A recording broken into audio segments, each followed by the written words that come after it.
दुनिया जहान के सामने सख्ती का लिबास ओढ़े रखने वाला शख्स आज पहली दफा मुस्कुरा रहा था, वो भी दिल से। अद्विका अद्वैत के मुस्कुराते हुए चेहरे को देखती हुई दबे पांव अंदर दाखिल हो चुकी थी। दिल की धड़कनें तेज होने लगी थीं।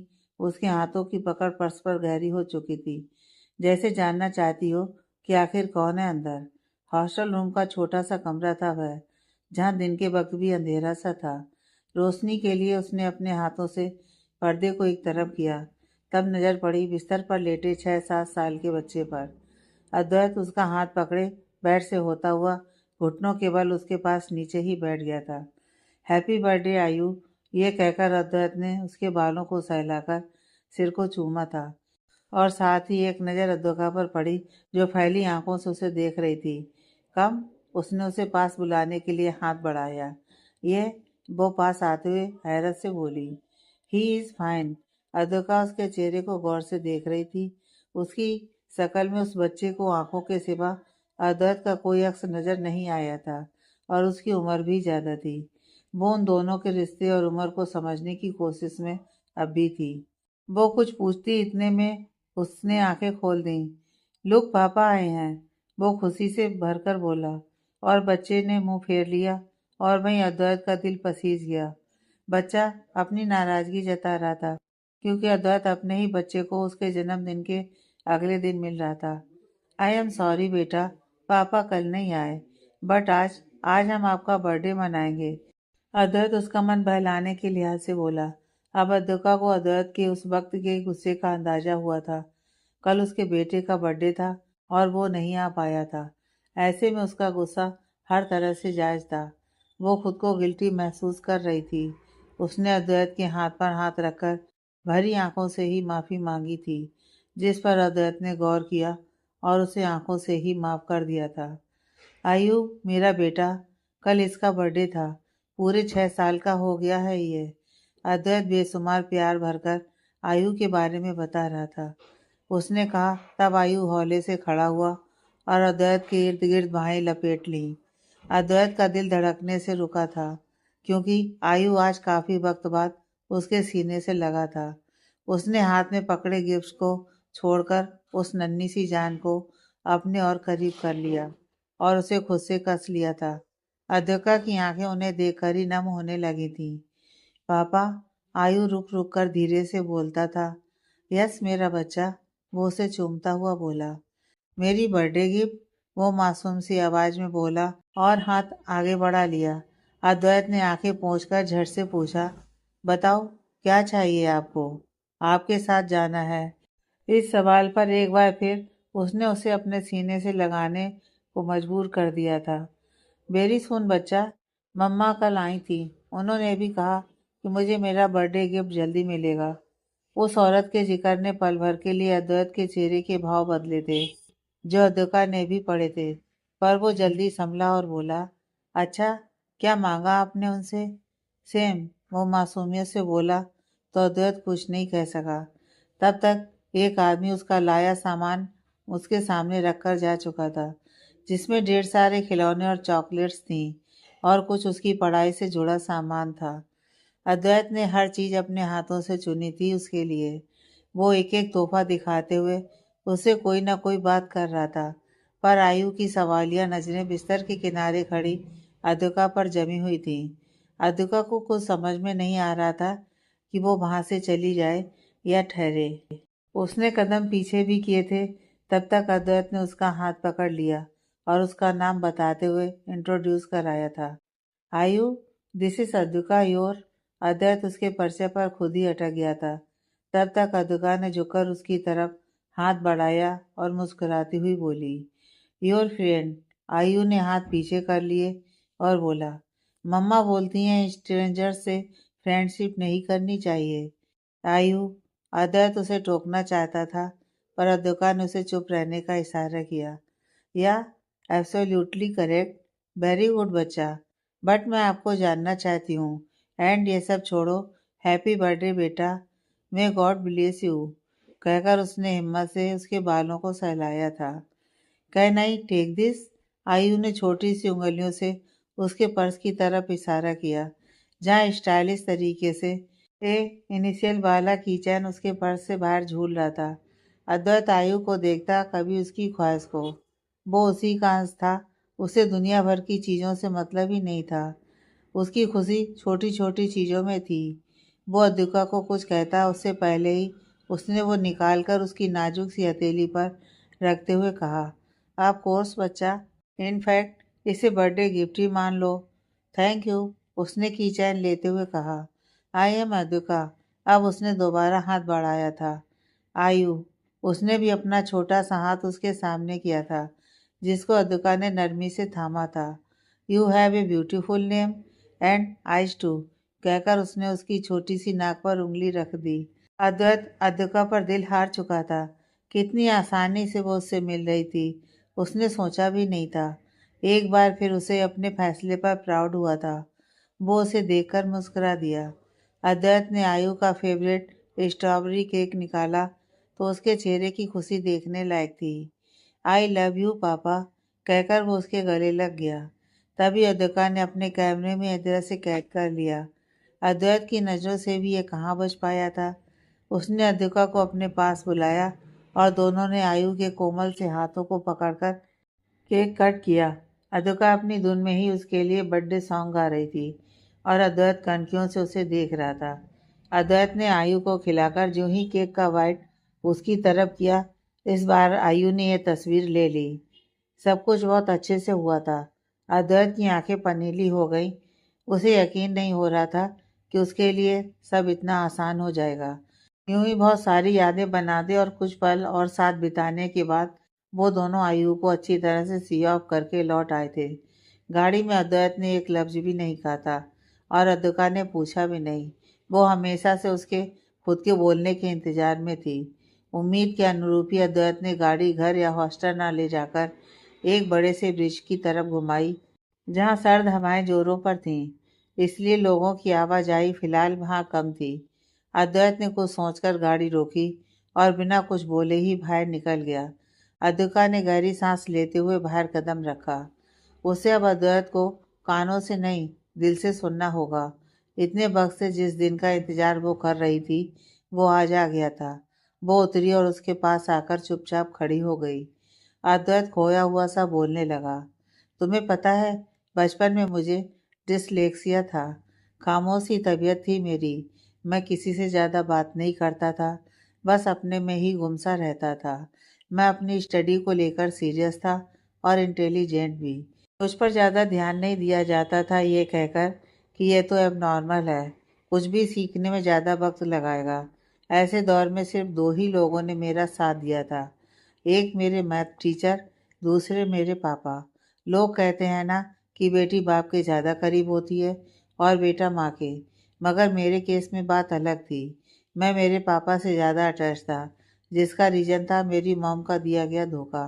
मेरी मॉम, जिनसे मुझे वो प्यार कभी मिला ही नहीं था, उन्होंने मुझे छोड़ दिया था किसी और से शादी करने के लिए।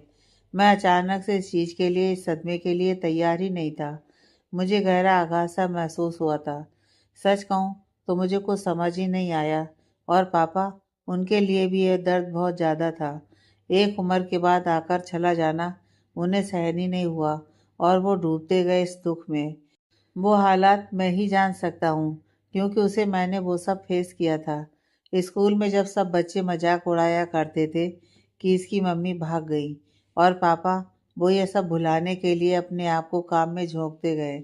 हम दोनों बाप बेटों पर दुख का पहाड़ सा टूट पड़ा था, पर संभलना भी वक्त की मांग थी। कुछ मैंने कोशिश की और कुछ पापा का साथ था कि मैं नॉर्मल हो पाया था।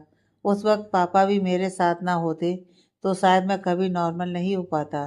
कभी कभी पापा को रात को रोते हुए देखता, फिर सुबह वह मुझे मजबूत बनाने के लिए नॉर्मल रहने की कोशिश करते, तो मैंने भी उम्मीद नहीं छोड़ी और पापा जैसे बनने की ठानी।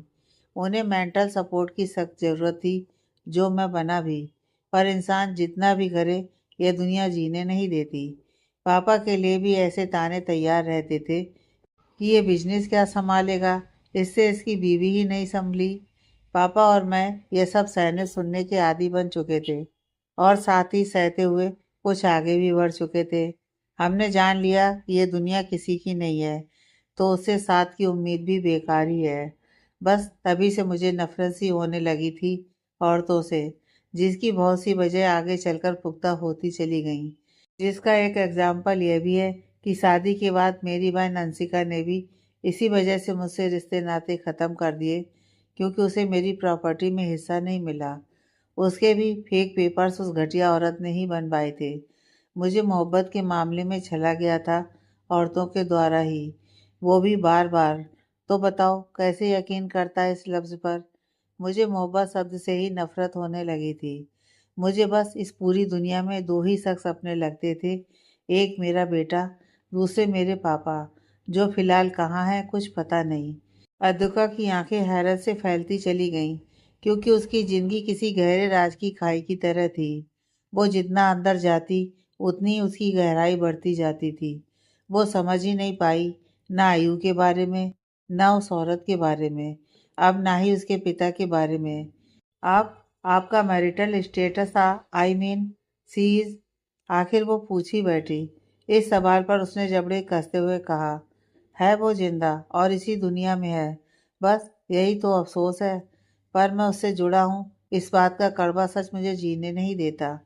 इस बार उसने शर्ट की आस्तीन ऊपर चढ़ाते हुए खुद को रिलैक्स महसूस करवाया, क्योंकि इस बार उसकी भीतर छिपी सबसे बड़ी घुटन की वजह का जिक्र होना था। उसने फूंक छोड़ते हुए कहा, नताशा। नताशा नाम है उसका। उससे मैं पहली बार बिजनेस के सिलसिले में ही मिला था। उसकी पर्सनालिटी मुझे पहली बार में ही अट्रैक्ट कर गई थी। उसकी मासूम सी सूरत मुझे भा गई थी। फिर उसका बात करने का तरीका, उसका ड्रेसिंग सेंस और सेंस ऑफ ह्यूमर कमाल का था। कुल मिलाकर वो खुश मिजाज लड़की थी। मैं उसके साथ काफ़ी बिजनेस मीटिंग्स में जाने लगा। फिर वो मीटिंग्स जाने कब डेट में बदलने लगी, मुझे कुछ समझ ही नहीं आया। हमारा रिलेशन कुछ वक्त के बाद ज़्यादा प्रोफेशनल नहीं रह गया था। यह मुझे तब समझ आ गया था जब उसने अपने बर्थडे पार्टी पर इनविटेशन दिया। वेन्यू में कोई ख़ास जगह लिखी हुई थी। मुझे थोड़ा शक हुआ कि इसने पर्सनली मुझे ही बुलाया है या इसका कोई और भी आएगा। पर वहाँ जाकर जब सारा तामझाम देखा तो सब क्लियर हो गया। वहाँ का सेटअप अरेंजमेंट, इन सब से मैंने अंदाज़ा लगा लिया था। और कुछ ही देर में वो लाल रंग की वन पीस गाउन पहने मेरे सामने आती दिखी। उसके चेहरे का नूर आज एक अलग ही दास्तान बयान कर रहा था। मैंने नोटिस किया वो शर्मा रही थी। ऐसे एक्सप्रेशन उसने मुझे आज तक कभी नहीं दिए थे। मुझे कुछ होने की आहट महसूस हुई थी कि वो मेरे करीब आई और घुटनों के बल बैठकर मुझे प्रपोज करने लगी। उस वक्त मैं खुद को दुनिया का सबसे खुशनसीब लड़का मान रहा था, क्योंकि ज़्यादातर लड़कियां खुद से ऐसे स्टेप नहीं लेती हैं।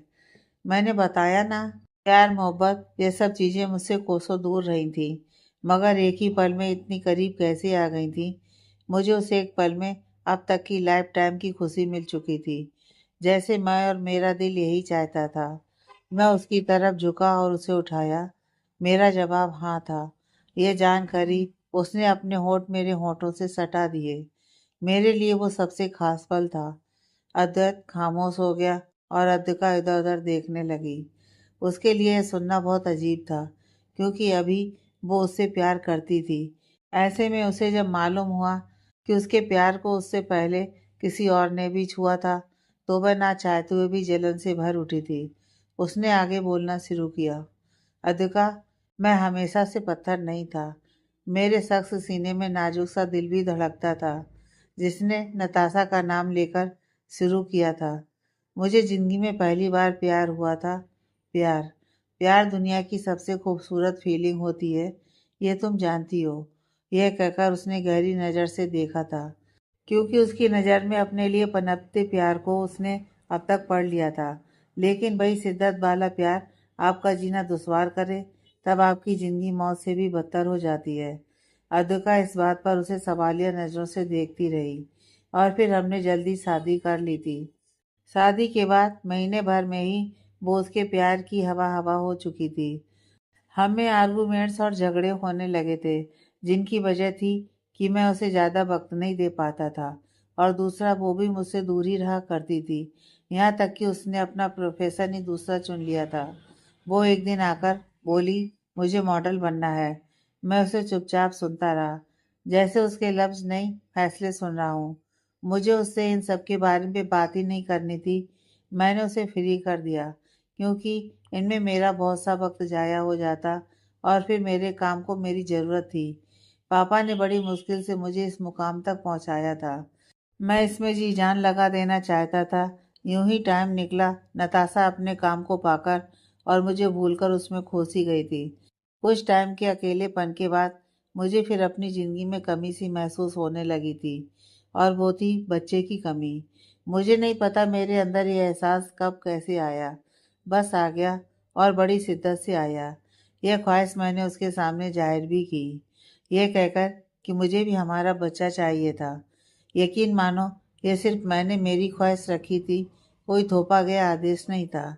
पर तब उसने मुझे ये कहकर मना किया कि अभी उसे बच्चे पैदा नहीं करने, उसे लाइफ में कुछ करना है। मुझे टॉप मॉडल बनना है।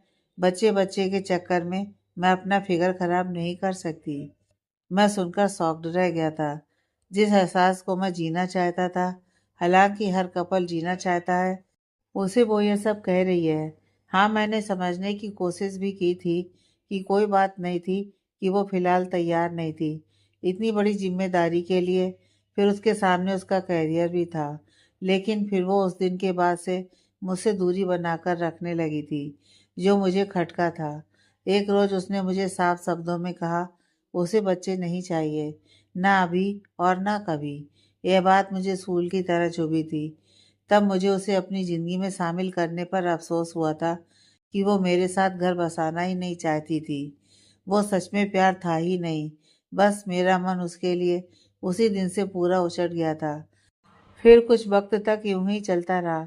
एक दिन पापा ने मुझसे मेरे अलग रहने की वजह जानी, तो उन्होंने मुझे राय दी, बेटा, नताशा कैरियर एम्बिशियस लड़की है। हो सकता है उम्र के कुछ वक्त बाद उसे भी इसकी कमी का एहसास हो जाए, और तब तक मेरा क्या। जिंदगी में साथ पाकर भी अकेलापन ही देखा है मैंने। डैड, आप तो समझ सकते हैं ना। मेरी तनाई चीख उठी थी। समझ सकता हूँ बेटा। तो तुम कोई बच्चा एडॉप्ट क्यों नहीं कर लेते? तुम्हें भी जिंदगी से जुड़ी शिकायतें दूर हो जाएंगी। दूसरा, किसी की जिंदगी भी संवर जाएगी। पापा की नसीहत ने मेरे अंदर नई जान डाल दी थी, और बस मैं अगले दिन ही निकल गया अनाथ आश्रम, अपनी लाइफ की नई वजह ढूंढने और किसी को उसकी नई जिंदगी देने। इत्तेफाक से नताशा भी मुझे वही मिली थी। मुझे देखकर वो कचासी गई। यही मेरी सबसे बड़ी गलती थी कि मैंने उसके वहाँ होने की वजह नहीं जानी, और फिर उसकी भोली सूरत पर आ गया। फिर उसने भी अपनी गलती मानकर मेरे पास आकर मेरे फैसले पर साथ देने को तैयार हो गई, क्योंकि उसे बच्चे पैदा नहीं करने थे, पर वो अडॉप्ट तो कर ही सकती थी। बस उसके बाद हमने बच्चों को देखा। नताशा जो बिना मन से मेरे साथ थी, उसका ध्यान पता नहीं कहाँ था। मैंने भी ज़्यादा गौर नहीं किया। गार्डन में बेंच पर बैठे उस मासूम ने मुझे अपनी ओर खींचा था। मैं उसकी तरफ बढ़ गया।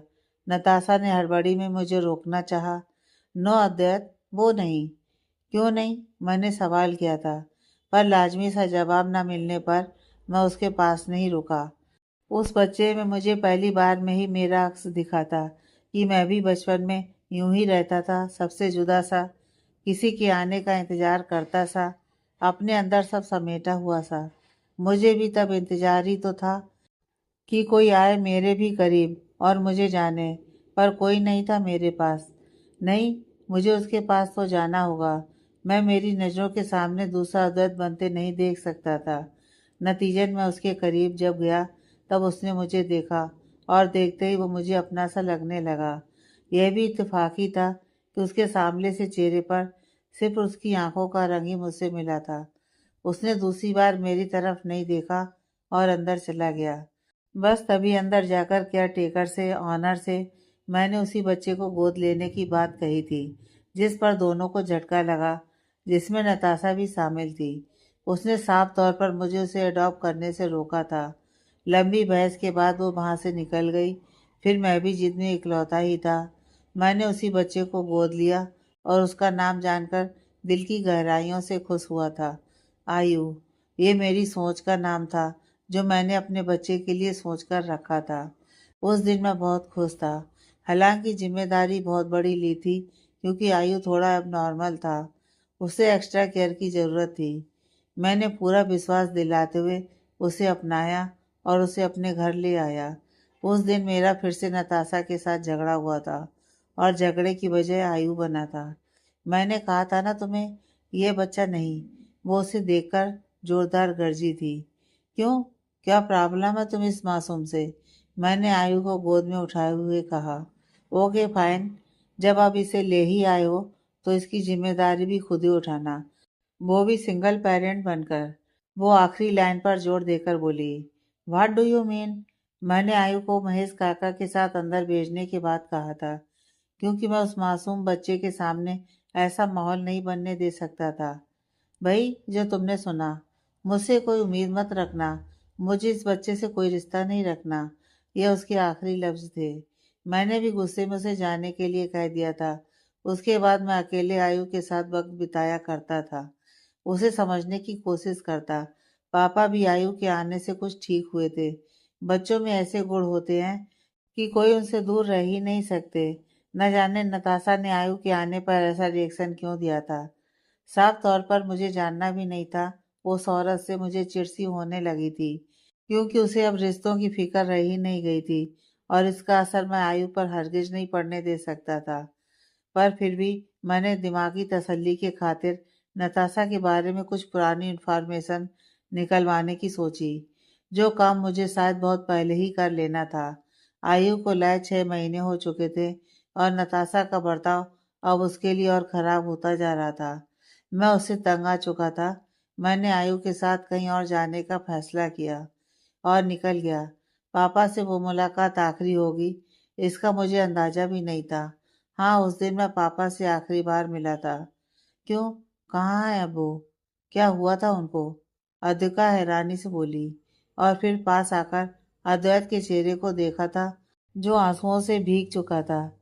क्या उसके पापा इस दुनिया में नहीं थे? क्या इनकी पत्नी ने ही उन्हें उनसे दूर किया था? फिर आयु से जुड़ी कौन सी बात थी?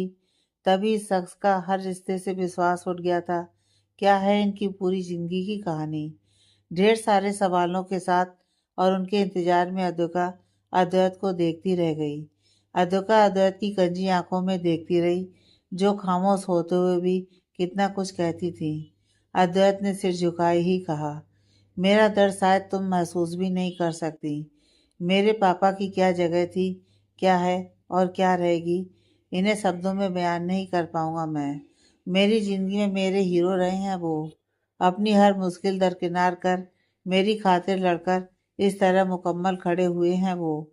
ऐसे में सोचो, उनके होने ना होने का भी पता नहीं लगा पा रहा तो धिक्कार है इस अद्वैत अस्थाना पर। यह कहते हुए ही अद्वैत ने खुद को कई थप्पड़ लगा दिए थे और ऋतुका कांपते हाथों से उसके हाथों को रोकने की कोशिश करने लगी। सर, सर प्लीज संभालिए खुद को। कैसे? कैसे अद्विका? मैं खुद को बहुत लाचार महसूस करता हूँ। क्या फायदा इस दौलत का, इस नाम का, रुतबे का, जब आपके अजीज रिश्ते और लोग ही आपके पास नहीं। अद्वैत का यूं बात बात पर कहना अद्विका को खटका था। क्या इनके पापा इस दुनिया में? वो अपना संशय दूर करने के लिए पूछ बैठी। सर, आपके फादर, वो ही इज, आई मीन। चुप! Don't you dear. वो जिंदा है, बस मेरी पहुंच में नहीं है। अद्वैत कहते हुए सहम गया था, जैसे बस वो कुछ ऐसा न कह दे जो हरगिज नहीं हो सकता। तो वो कहाँ है अब? वो बोली। हाँ, उस दिन मैं आयु के साथ बीच पर आया हुआ था और मुझे एक कॉल आया था। वो उसी डिटेक्टिव का कॉल था जिसे मैंने नताशा के लिए हायर किया था। उसने मुझे बताया था कि उसने घर पर मेरे नाम से कोई पार्सल भेजा है जिसमें सारी इन्फो है। उसी वक्त पापा का कॉल आ रहा था। मैंने डिटेक्टिव का कॉल कट करके पापा से बात की। अद्वैत बेटा, अभी इसी वक्त घर आओ। वो घबराए हुए से बोल रहे थे। पापा, क्या हुआ आपको? क्या बात है? मैं उनकी आवाज़ सुनकर टेंशन में आ गया था। बेटा, नताशा से जुड़ी ही कोई बात है। घर आओ, फिर बात करते हैं। बस इतना कहकर उन्होंने फ़ोन रखा या डिस्कनेक्ट हुआ, मुझे पता नहीं। बस मैं तुरंत निकला और अंदर घुसते ही उस पार्सल के बारे में पूछा। तो पता चला कि वो तो अब तक आया ही नहीं। मैंने उस पर ज़्यादा ध्यान नहीं दिया और घर जाकर पापा को पुकारने लगा, पर पापा होते तब आवाज़ आती। मैंने आयु को वहीं हॉल में बैठे रहने की हिदायत देकर पापा को ढूंढना शुरू किया। उसी दिन महेश काका भी किसी काम से छुट्टी पर थे, वरना वो मुझे बता देते। लास्ट में मैंने सिक्योरिटी से पूछा, पूरे सर्वेंट स्टाफ से, यहाँ तक कि हर एक ड्राइवर से, कि वो किसी गाड़ी में बाहर निकले हैं या कि नहीं, पर सब चुप्पी साधे खड़े थे। मेरी नज़रों में सब कटघरे में ही थे। फिर मैंने नताशा को आते देखा। मैंने झकझोर कर उससे पूछा, कहाँ है पापा? मुझे कैसे पता होगा? वो साफ मना करती हुई बोली। क्यों, तुम कहाँ थी अब तक? तुमसे मतलब? Natasha, don't give me that grape. मैंने उसका हाथ कस के पकड़ा हुआ था। अद्वैत, लीव मी, वो कसमसाई। तभी डिटेक्टिव का दोबारा कॉल आया था। मैंने उससे पार्सल का पूछा, तब नताशा के चेहरे का रंग उड़ता दिखा। वो इधर उधर देख रही थी। तब मुझे कुछ शक हुआ और मैंने उससे फ़ोन पर ही मेल करने को कहा। उसके तुरंत बाद मैंने जो पढ़ा उस पर यकीन करना मुश्किल हो रहा था। जैसे क्या यह सच था या कोई सपना, एक बुरा सपना जो मेरी आंखों के सामने सच्चाई बयान कर रहा था। मैं अपनी जगह सुन रह गया था। फोन को फेंकते हुए मैंने नताशा का हाथ अपनी ओर खींचा था। Advait, shut up, just shut up, you bloody. मैं आगे बोलने से लिहाज कर गया और गेट आउट चिल्लाकर सबको जाने को कह दिया। सब पल भर में गायब हो चुके थे। मिस नताशा, ऑफ्स, मिस या मिसिस, क्या बोले जा रही हो तुम? वो अब भी अनजान बन रही थी। चुप, मुझे सुनो बस। नताशा रेडी, हर मंथ क्या करने जाती हैं अनाथ आश्रम में? कौन सा? जहाँ मैंने आयु को देखा था, तुम भी वहीं थी। मैं? अपनी झूठी कहानी मत बनाओ। मुझसे पहले तुम्हारी जिंदगी में कोई था या नहीं? मैंने कभी जानने की कोशिश ही नहीं की। अब समझ आया, ये मेरा भरोसा नहीं, बेवकूफ़ी थी। मुझे नहीं पता था कि एक धोखेबाज लड़की मेरी जिंदगी में आ रही है। मैंने अपना फर्श पर पड़ा फ़ोन तलाश कर उसके हाथों में दिया, जहाँ टूटी स्क्रीन से भी उसके धोखे का पक्का सबूत साफ दिखाई दे रहा था। जहाँ इन्फो में लिखा हुआ था कि आयु नताशा का ही बच्चा था, नाजायज बच्चा। अद्विका के हैरानी से उठते हुए हाथ उसके मुंह पर चले गए। वो सोच भी नहीं सकती थी कि अद्वैत के साथ इतना बड़ा धोखा हुआ था। अब जब वो दोबारा उसकी तरफ देखती तो पता चलता कि वो किसी भी सूरत से गलत कहाँ था। खुद को यूं देखता हुआ पाकर अद्वैत बोला, अद्विका, इंसान टूटने की हद तक जब टूट जाए, उसके बाद भले ही उस पर दोबारा चाहे जितने भी बार क्यों ना हो, सब बेअसर हो जाते हैं। मैं उस वक्त की मेरी कंडीशन को डिस्क्राइब भी नहीं कर सकता कि मैं क्या महसूस कर रहा था। मुझे खुद को अद्वैत अस्थाना को इस तरह से चला जाना बर्दाश्त नहीं हुआ था। अद्वैत की कसी हुई मुट्ठियां बयान कर रही थीं कि वो इस धोखे को आज भी भूला नहीं था। यह वज्रपात काफ़ी था मुझे अंदर से तोड़ने के लिए। मैं एक बार फिर से खुद को छलता हुआ देखता ही रह गया। वहाँ नताशा के चेहरे के उड़ते रंग से पता चल गया था कि मैं सही था। मेरे अंदर का गुस्सा बाहर निकल आया था। मैंने गुस्से में आकर आसपास पड़े बांस पल भर में चूर चूर कर दिए थे। उस घटिया औरत को मेरे सामने देखना मेरी बर्दाश्त से बाहर था और ऐसे में मेरा गुस्सा इसी तरह बाहर आ रहा था। अद्वैत, मैं आई कैन एक्सप्लेन। वो अब भी मुझसे नज़र मिलाकर बात कर रही थी। अब मुझसे रहा नहीं गया और तहस में आकर पहली बार मैंने उस पर हाथ उठा दिया था। क्या बचा था अब एक्सप्लेन करने को? तब तक एक मासूम आवाज़ ने मुझे एहसास दिलाया कि हम दो के अलावा भी वहाँ कोई था। मम्मा को मत मारो। आयु ने अपने नन्हे हाथों से कान ढक रखे थे। उसे देखते ही मुझे पता चला कि इतनी देर में मैंने ध्यान ही नहीं दिया था। आयु सोफे में दुबका हुआ मुझे ही देख रहा था। मैं उस वक्त क्या रिएक्ट करता मुझे समझ ही नहीं आ रहा था। एक तरफ मेरी धोखेबाज बीवी थी, दूसरी तरफ उसका नाजायज बच्चा। मैंने यूं ही खड़े दिल को ही इस बार फैसला लेने का हक सौंपा था और देखो, मेरे दिल ने आयु को चुना था। अकॉर्डिंग टू ह्यूमन्स नेचर, यह सच जानने के बाद मुझे तो आयु से नफरत होनी चाहिए थी, क्योंकि वो नताशा का, पर नहीं, उससे बहुत प्यार करता था मैं। दिल की गहराइयों वाला प्यार, वो प्यार जो शायद मुझे कभी नताशा से भी नहीं हुआ था। मैंने आगे बढ़कर आयु को थामना चाहा, तभी नताशा ने अपने रंग बदले और आयु को अपनी बाहों में भर लिया। वो भी बच्चा ही था। माँ का आलिंगन पाते ही उसमें समा गया। अब मुझे समझते देर नहीं लगी कि नताशा रोज अनाथ आश्रम जाती रही होगी और इससे मिलकर आती होगी, क्योंकि वो भले ही कुछ भी कर ले, एक माँ की तड़प कैसे छिपाती होगी, तभी उसे मिलने जाती थी। इतनी ममता भरी थी तो आयु को छोड़ क्यों आई थी, मगर खुद को अब तक सिंगल कैसे बताती रही। और क्या औरत थी है, कौन होगा वो शख्स जो इसका एक्स पति।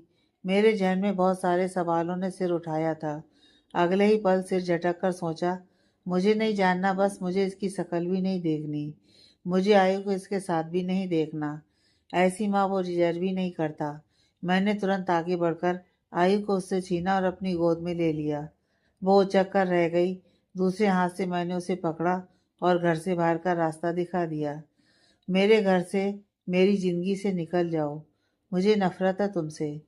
आयु कुछ नहीं तुम्हारा, इसकी तरफ देखने की भी जुर्रत मत करना। मैं उसे कहकर आगे बढ़ने ही वाला था कि वो जोर से गरजी, अपने बाप को इतनी जल्दी भूल गए तुम। यह सुनकर मेरे कदम रुके थे। तुम पूछ रहे थे ना तुम कि पापा कहाँ है, तो सुनो, your father gone to haven.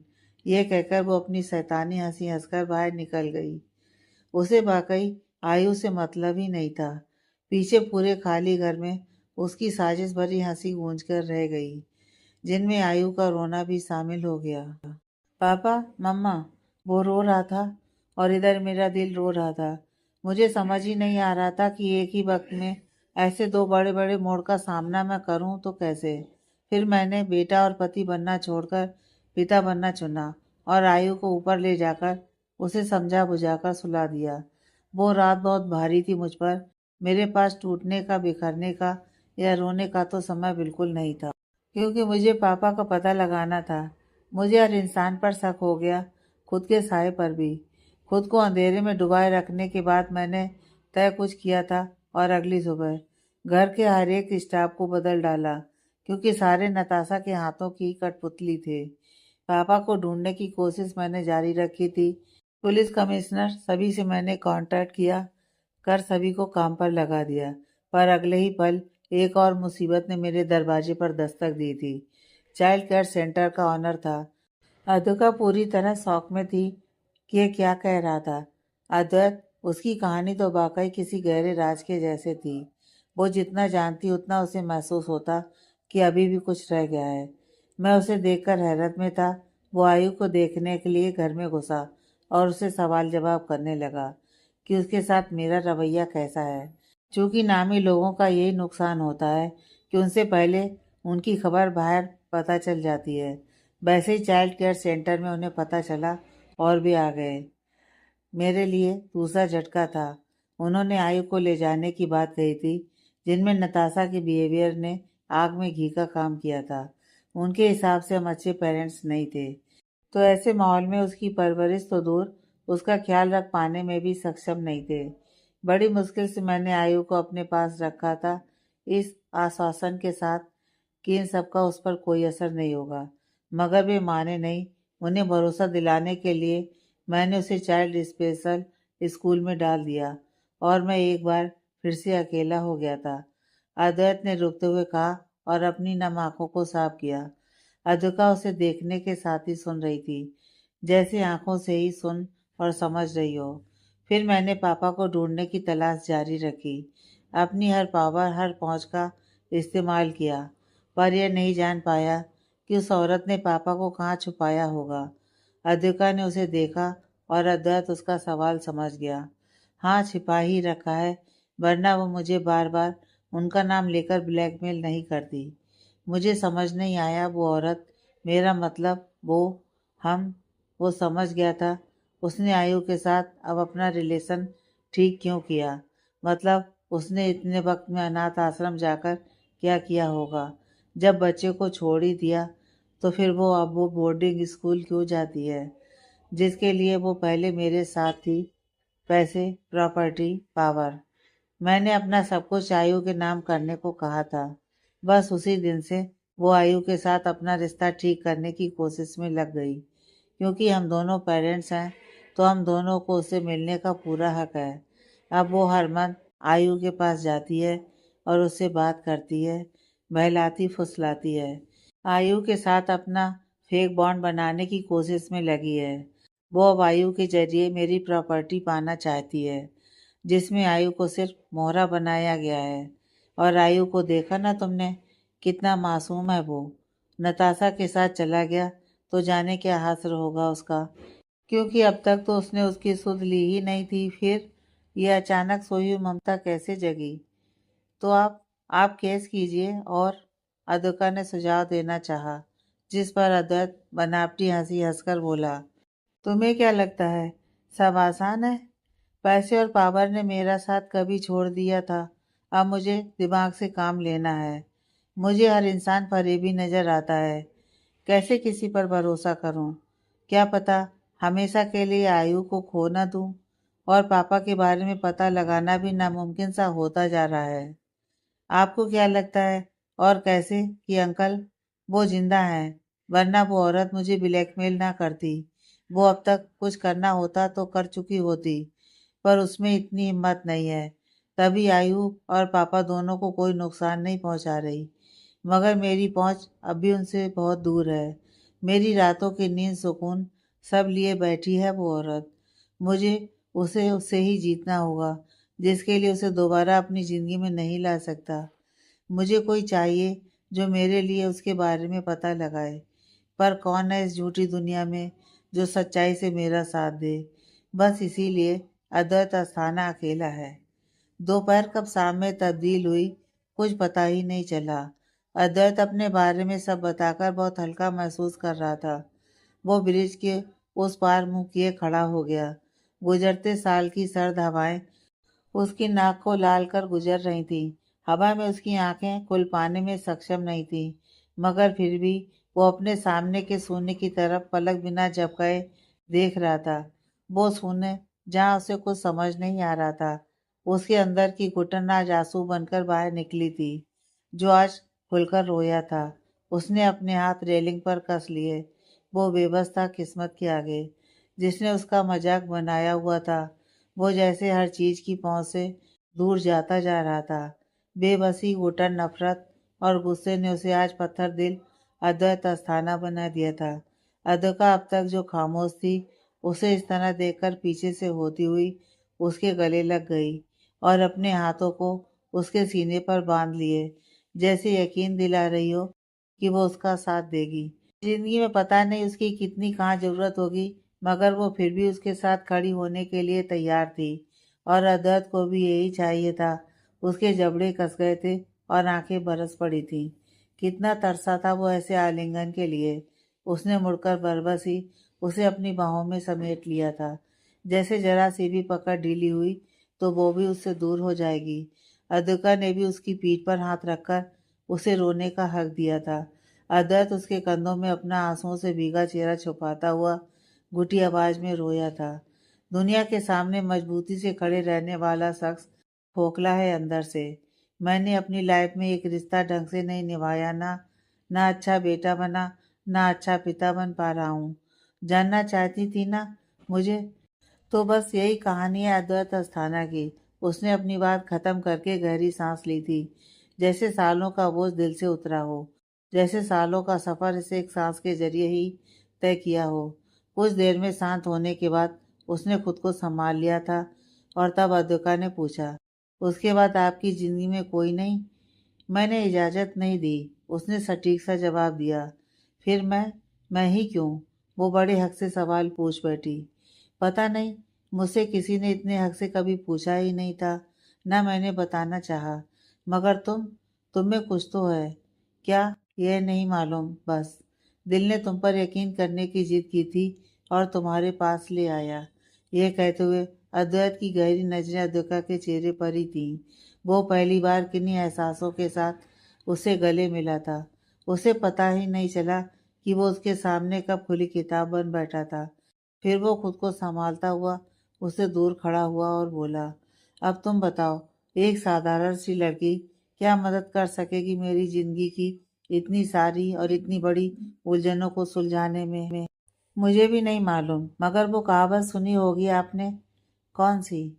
जहाँ तलवार से बात ना बने, माँ छोटी सी सुई हमारे काम आती है। अधुका सोचते हुए बोली। ओह, तो तुम मेरी जिंदगी में वो सुई बनकर आना चाहती हो? No, not at all. इस पर वो खुलकर हंस दी। सुई की तरह तो तुम पहले से चुभी थी मेरी आंखों में। पुरानी बातें याद करते हुए मजाक में उसने कहा, और हौले से मुस्कुराया था। अधोका ने उसे देखते हुए कहा, आपके काम आने की हर कोशिश करूंगी, क्योंकि आपकी यह मुस्कुराहट पसंद है मुझे। अद्वैत सर। आज पहली दफा उसने उसका नाम पुकारा था। वो उसे देखता रह गया।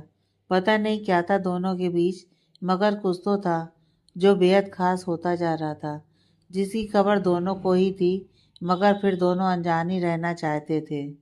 तो चलें, अद्वैत ने खामोशी तोड़ते हुए अद्वैता की तरफ हाथ बढ़ाकर कहा, जैसे उसे अपनी जिंदगी के सफर में साथ चलने की गुजारिश कर रहा हो। वहीं अद्वैता अपनी ओर बड़े हाथों को देखती हुई सोच में गहराती चली गई, जैसे अद्वैत ने सच में उसके सामने ऐसा ही कोई प्रस्ताव रखा था। फिर कुछ पल रुकने के बाद अद्वैत ही गला साफ करता हुआ बोला, मैं घर चलने को कह रहा हूँ। इतना कहना था और अद्वैता का अर्श से फर्श पर आ गिरना था। वो सिर झटक कर बोली, नहीं। क्यों नहीं? क्योंकि यह सही नहीं है। क्या सही नहीं है? उसने आईब्रो चढ़ाते हुए पूछा। कुछ भी। कुछ भी कहाँ सही है? आप अपनी लैब को ही देख लीजिए। अद्वैत ने सिर झुका लिया। अद्वैता को अपनी बात पर अफसोस हुआ। तब वो दोबारा संभल कर बोली, और वैसे दूसरी बात, आपने मुझे निकल जाने को ही तो कहा था। वो तुनक कर बोली और जाने लगी कि अद्वैत ने उसकी कलाई पकड़ ली और अपनी तरफ खींचकर बोला, और अगर मैं कह दूं कि अद्वैत अचानक ही रुका था। उसे पता नहीं क्या होने लगा था।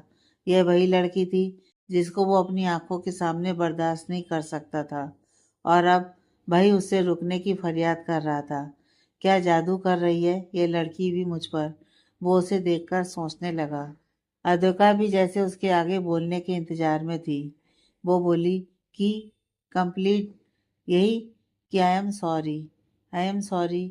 वो जो इस शब्द से ही परहेज करता था, अब उसे ये लफ्ज जैसे हर मुश्किल का हल सा लगने लगा था।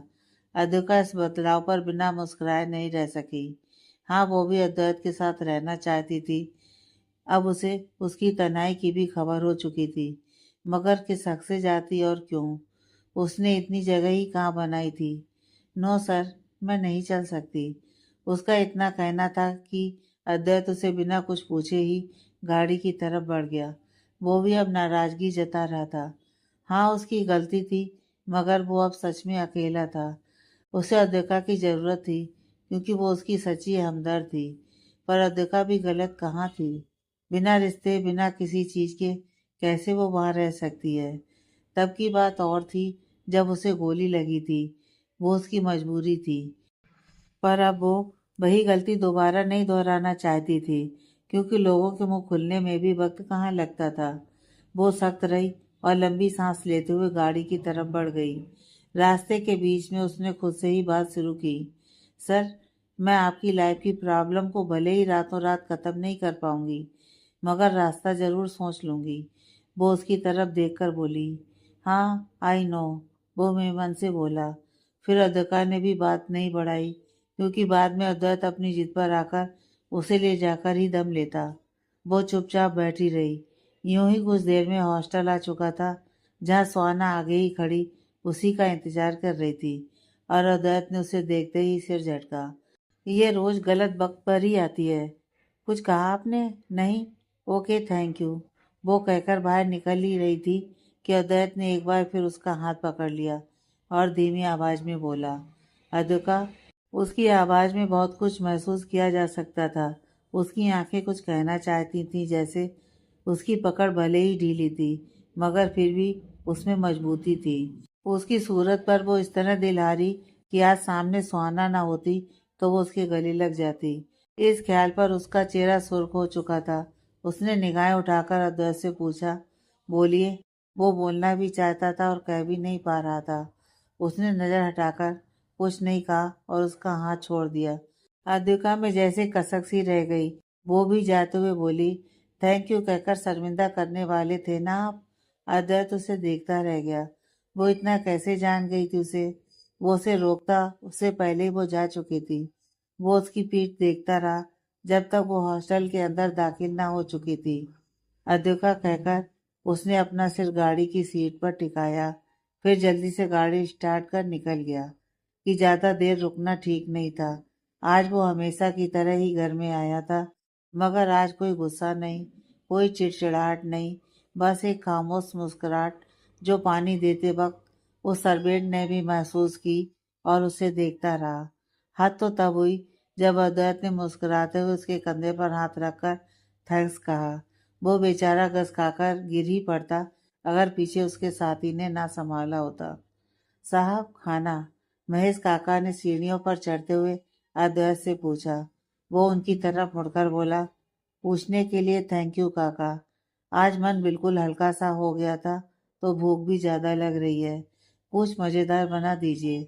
आज इतने वक्त बाद उसने खाने की खुद से फरमाइश की थी, जिस पर काका को समझते देर न लगी कि इसके पीछे हो न हो अद्विका ही है। वो अपने कमरे में आया और सारी लाइट्स जला दी कि अब उसे अंधेरा पसंद नहीं था। सावर लेने चला और अब बहुत अच्छा महसूस कर रहा था। शीशे में जब खुद को देखा तो नजर रुक गई। आज वो खुश था। हाँ, भले ही उसकी परेशानियों ने उसका पीछा नहीं छोड़ा था, ना ही वे खत्म हुई थी। बस आज वो खुद को बहुत हल्का महसूस कर रहा था, जैसे एक बोझ सा उतर गया हो। वहीं किसी और से अपनी तकलीफ कह देना उस तकलीफ से सामना करने की हिम्मत भी देता है। उसे जैसे पक्का यकीन था कि उसकी इतनी सारी उलझनों को सुलझाने के लिए अद्विका कोई ना कोई हल जरूर निकालेगी। यह भरोसा उसने इतना वक्त देकर खुद कमाया था और उसके दिल में एक नया मुकाम सा बनाया था। फिर आज आयु के साथ उसकी मुलाकात यादगार बन सी गई थी, क्योंकि उसमें भी अद्विका जुड़ी थी। उसे अचंभा सा हुआ कि उसके लाख बचने पर भी उसके ख्वाबों ख्यालों में अद्विका ने आखिर जगह बना ही ली। हाँ, तभी वो मुस्कुरा पाया था और इस सुकून के लिए उसने दिल से उसे उसको शुक्रिया कहना था। अब याद आया कि उसने एक बार भी अद्विका को शुक्रिया नहीं कहा था। तभी उसके कानों में अद्विका के लफ्ज सुनाई पड़े। थैंक्स कहकर शर्मिंदा करने वाले थे ना आप। वो मेरे चेहरे को पढ़ना भी सीख चुकी है। उसने उसी वक्त फोन टटोलकर उससे बात करनी चाहिए। तभी महेश काका ने दरवाजा खटखटाया था। वो उन्हें भी निराश नहीं करना चाहता था, इसलिए बाद में बात करने के ख्याल से फोन रखकर डिनर के लिए चला गया। वहीं अद्विका बैठी सुहाना के पास थी, मगर मन दिल और सोच सब अद्वैत के पास रह गया था। तूने कुछ सुना भी या यूं ही? सुहाना उसे झकझोर कर बोली। हाँ, वो जैसे ख्वाबों से जागी। नहीं, तू यहाँ है ही नहीं। अद्वैत अस्थाना के पास पहुंच गई ना। मुझे बुलाया तो यही कहकर था कि तू अब उससे दूर रहेगी। सुहाना, मैंने फोन किया तब बात और थी, और अब क्या बदल गया? सब। वो कैसे? तुझे बता नहीं सकती, पर तेरा इतना जानना काफी है कि बहुत परेशान है वो। तुम्हारी सोच से भी ज्यादा परेशानियां हैं उनकी जिंदगी में। वो संजीदगी से बोली। क्या मतलब? अद्वैत चाह कर भी बता नहीं पाई, क्योंकि उसे अद्वैत का भरोसा नहीं खोना था। देख, वक्त आने पर सब बता दूंगी, फिलहाल कुछ मत पूछ। अच्छा ठीक है, अब चल खाना खाकर आते हैं, मेरे पेट में चूहे दौड़ रहे हैं, फिर संजना की बात करेंगे। वो उठते हुए बोली। मुझे तो भूख ही नहीं। क्यों? अद्वैत अस्थाना के साथ मुलाकात से पेट भर गया? वो चुटकी लेते हुए बोली। सुहाना प्लीज, वो पिलो मारती हुई बोली, और वो जा चुकी थी। अद्विका लेटी हुई उन्हीं बातों में उलझ गई, जहाँ अद्वैत की आंखें आंसुओं से लबालब थीं। उसका रोना, उसकी कहानी, उसका दर्द, वो सब कुछ जो कहते हुए अद्वैत महसूस कर रहा था, वो वही सब आंखें मूंद कर खुद भी फील करने लगी। तब जाकर जाना कि क्या बीती होगी अद्वैत पर। ऑफिस में उसका रूखापन, उसकी सख्ती, उसका गुस्सा, उसकी अकड़ और उसका अकेलापन। पुरानी बातों में वो आज सब कड़ियाँ जोड़कर याद करती तो पाती कि कौन सा इंसान इतनी तकलीफ़ों के बाद मोम बना रह सकता है। उसका पत्थर बनना लाजमी सा था। फिर आयु को याद करके फिर आंखें नम हुई और बोली, खुद ही बोलने लगी, कितना प्यारा है वो, और अंकल जाने कहाँ होंगे। वो औरत नताशा, उससे मिलना पड़ेगा। वो जिससे अद्वैत ने मोहब्बत की, देखना पड़ेगा। मोहब्बत नहीं, सिर्फ बर्बादी थी वो सर के लिए। दिल फिर कड़वाहट से भर गया। लास्ट में अद्वैत का गले लगाना याद आया। कितना सुकून था उसमें, कितनी शिद्दत से थामा था उन्होंने। और गाड़ी से उतरते वक्त उनकी वो सवालिया नजरें, क्या कहना था उन्हें। तभी उसी वक्त उसका फ़ोन गनगना उठा। उसने लेटे हुए ही फ़ोन पकड़ा और जो ही स्क्रीन पर मिस्टर अस्थाना देखा, दिल की धड़कनें जैसे थम सी गईं। कितनी लंबी उम्र है इनकी, वो स्क्रीन पर उंगलियां फेरकर बोली। इस्माइल के साथ फ़ोन उठाया और कुछ बोलने के पहले ही अद्वैत बोला, मुझे याद कर रही थी। वो अबाक सी फ़ोन देखती रही। नहीं तो, वो मुकर गई।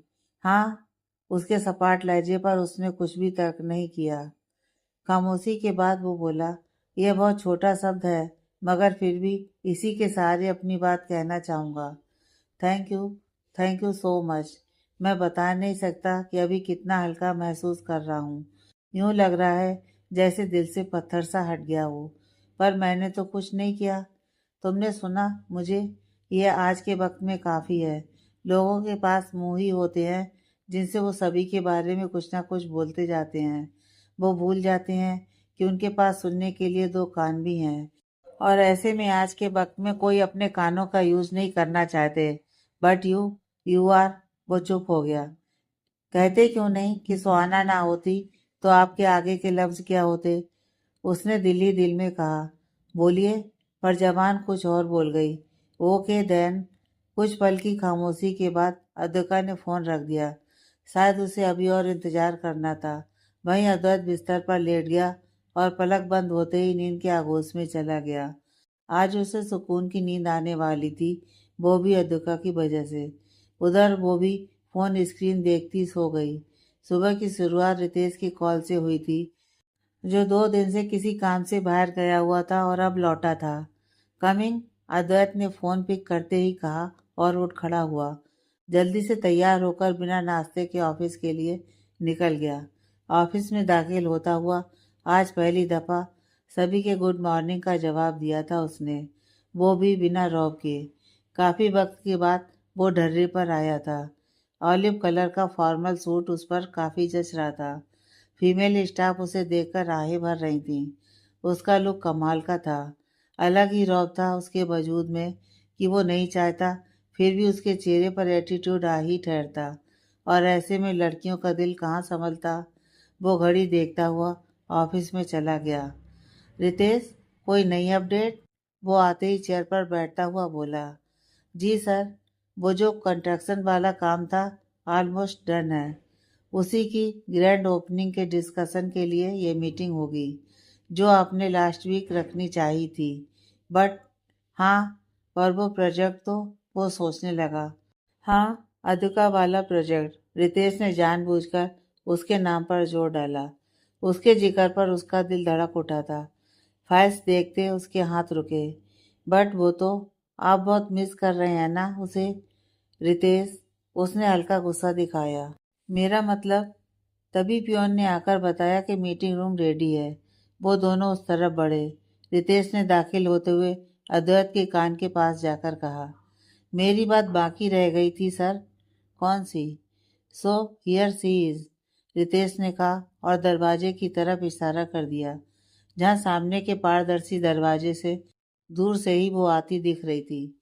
सारे कुलीग से हंसकर मिलती हुई वो उसी की तरफ बढ़ रही थी और साथ ही बढ़ रही थी उसकी हार्ट बीट। यह एहसास उसने आज ही महसूस किया था। उसकी नज़र उसी पर ठहरी थी जिनसे वो और पास आती दिख रही थी। ब्लैक कलर के फुल स्लीव्स की कुर्ती और येलो स्कार्फ में उसका गोरा रंग निखर कर आया था। वो अपने खुले बाल झटकती हुई चल रही थी। उसके चेहरे पर अलग ही आत्मविश्वास चमक रहा था, जो यकीनन आज ही देखने को मिला था कि वो आज हक से इस जगह वापस आई थी। मीटिंग हॉल में जैसे उसने कदम रखा, अद्वैत अपलक उसे देखता रहा और याद आ गई वही मुलाकात जो पहली थी, मगर इसी तरह इसी जगह पर हुई थी, जिसमें शिद्दत की नफरत के साथ दोनों एक दूसरे से मिले थे। मगर तब में और अब में जमीन आसमान सा फर्क आ गया था। अधोका ने सर्द आवाज में अंदर आने की इजाज़त मांगी। मे आई कम इन सर? बस उसी पल अद्वैत को महसूस हुआ कि वो मीटिंग हॉल में नहीं, उसके दिल में जा चुकी थी। सब कुछ अचानक इतना खुशगवार कैसे बना, उसे पता नहीं, पर रितेश ने झटके में ही उसे ख्याल से बाहर जरूर ला दिया था। सर, हाँ। उसने कुर्सी पलटकर तुरंत टाई की नॉट ढीली की और बोला, यस, कम इन। वो भी आकर नजर चुराती हुई उससे बहुत दूरी पर पड़ी चेयर पर बैठी थी। वो भी अद्विका थी, जानती थी कि अद्वैत से दूर होना ही उसके करीब जाना था।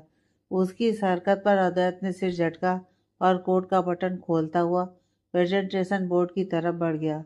बहुत ही बड़ी अनाउंसमेंट के लिए मीटिंग हो रही है। जो प्रोजेक्ट हमने शुरू किया था उस पर ऑलमोस्ट काम हो चुका है।